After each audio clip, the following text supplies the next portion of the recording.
আজ ৪ নভেম্বর সকাল আনুমানিক 12:30 হবিগঞ্জের শায়েস্তাগঞ্জ উপজেলার কদমতলী এলাকায় ঘটে গেল এক মর্মান্তিক সড়ক দুর্ঘটনা।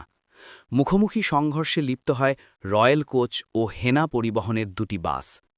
এই সংঘর্ষ এতটাই ভয়াবহ ছিল যে ঘটনাস্থলেই ৭ জন যাত্রী প্রাণ হারান এবং আরও অনেক যাত্রী গুরুতর আহত অবস্থায় হাসপাতালে ভর্তি রয়েছেন।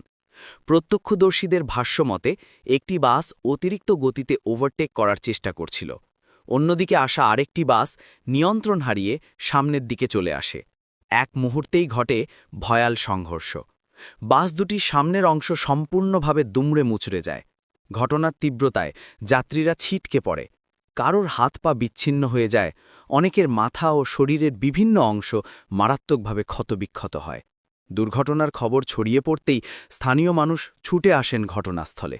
তারা জীবনের ঝুঁকি নিয়ে আহতদের উদ্ধার করতে শুরু করেন। পরে ফায়ার সার্ভিস, পুলিশ ও হাইওয়ে টহলদল ঘটনাস্থলে পৌঁছায়। আহতদের দ্রুত হবিগঞ্জ সদর হাসপাতাল, শায়েস্তাগঞ্জ হাসপাতাল কমপ্লেক্স এবং সিলেট এমএজি ওসমানী হাসপাতালে পাঠানো হয়।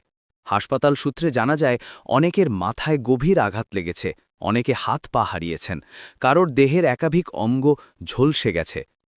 চিকিৎসকরা বলছেন, আহতদের অনেকেই আশঙ্কাজনক অবস্থায় রয়েছেন এবং ২৪ ঘণ্টা অতীব গুরুত্বপূর্ণ।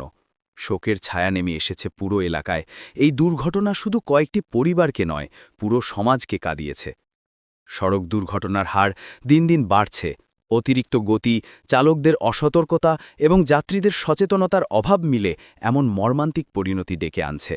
দুর্ঘটনা থেকে বাঁচতে হলে আমাদের সকলেরই দায়িত্ববান হতে হবে।